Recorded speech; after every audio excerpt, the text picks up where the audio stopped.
You know that moment when you get home from a big project in the field where you've been editing on your laptop and all of that stuff is done, and you want to open your Lightroom library on your desktop and realize that it's not as simple as you thought? Well, we're going to fix that today. Just give me one second.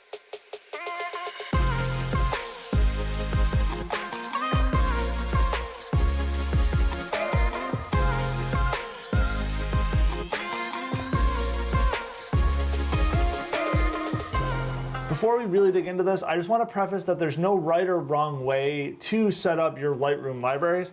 I have been using this exact setup for about 6 or 7 years, and it's worked really well for me. I'm always bouncing between my laptop and my desktop computers, and this allows me to access the same library from both computers. And the reason I do that is because what I will do is I use a single Adobe Lightroom library that I will then bring in the images that I'm working on immediately, and then when I'm done with a project, I'll actually export that as its own library and archive it with the project. That's kind of how my workflow is when it comes to that. And so with that, I want to be able to edit while I'm in the field and then bring those edits into the computer when I get home quickly. And the way I do that is Dropbox. So first, I'm going to open Lightroom because while I'm opening my normal library, I'm actually going to create a new library that's going to start us from scratch. And so what we're going to do is we're going to come up here to File, and we're going to do a new catalog, and we're going to go to Dropbox, and then I'm going to go to this little demo folder that I put up, and we're going to save it as demo working.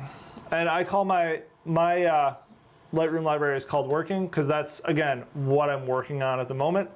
And then we're going to save it. So we're gonna have to close and reopen Lightroom, not a big deal. And I don't actually import the image files into Lightroom when I am editing. I actually just link to them when I am importing. So right now I have accessed the new library. So what we're gonna do is we're gonna come up here and we're gonna go to Lightroom Classic, Preferences, and then on the General Preferences panel, you'll see Default Catalog. And that's where on every computer you wanna use this, you set it up as, so we're gonna go to Other, and we're gonna go to Dropbox Library, Demo Working, and then click on that Demo Working catalog, and voila. So now anytime that I click on Lightroom on my desktop, it'll automatically open this library, which makes it really convenient.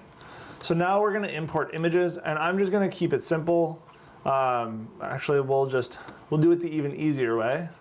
I'm just gonna drag one of my days from my recent project in Ethiopia, and I'm just gonna make sure I'm only grabbing my photo files. Because of the fact that I am shooting both photo and video, you can kind of see how I organize things. A camera, B camera, C camera, whatever. We didn't shoot any on our C cam that day. This project, we had preset cameras. We had a bunch of different cameras. So we had them preset and just kept the file that the camera created was actually AAA, BBB, and CCC. So that being said, we're gonna come in and we're just gonna drag it down to Lightroom, and voila. So as you can see, this is my import window. We have the ability to copy as DNG, copy, move, or add. You're gonna want it to be add, and then you can do whatever file handling you want in there, add whatever keywords you want. I, for the most part, prefer to do my one-for-one previews, and then we're gonna hit import. And so what that's going to do is that's going to import everything and then start the whole process. And then I can start going through and sorting all of my images, which we'll talk about my actual workflow in another video. We're back, and magically my laptop showed up, and the drive that I pulled the photos from before is now plugged into my laptop. Before we get into this though, I want to touch on two important things with this workflow. The first is that you always need to make sure that before you open the library, your Dropbox folder has fully synced. And the second thing is that you need to make sure you do not have the library open on two computers at the same time.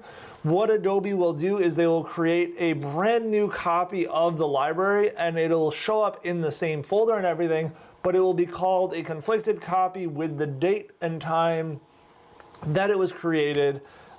It's more of a nuisance and it's not really all that big a deal. If you want to use it on the same library on two computers, I don't think it's actually possible, or two computers at the same exact time. But yeah, so now we are on my laptop and I made sure that I set everything up on the library like I did before. So that way, all I have to do is come down here and click on Lightroom Classic, and it should pop open. Brighten my screen up a bit. There we go. And look at that. I've got all of the images that I just imported already right in here. Voila, nice and easy. That's really how I do it. And I've been using this workflow for, again, 6 or 7 years, and I have not had any issues with it. I love it, and if you're on a really slow internet, it may come into a snag, certain situations like that. It may not be the best workflow for you, but for my situation and the way that I bounce back and forth, I have the ability to wait until I am letting it sync and all that. So not a big problem for me. If you guys have any questions about this, leave a comment down below. If you have any other thoughts, ways you guys are doing it, I'd love to hear how you guys are working with Lightroom and being able to use multiple computers. Be sure to subscribe for the next video. Hit the bell so that way you get notified, and have a great week. I'll see you guys next time.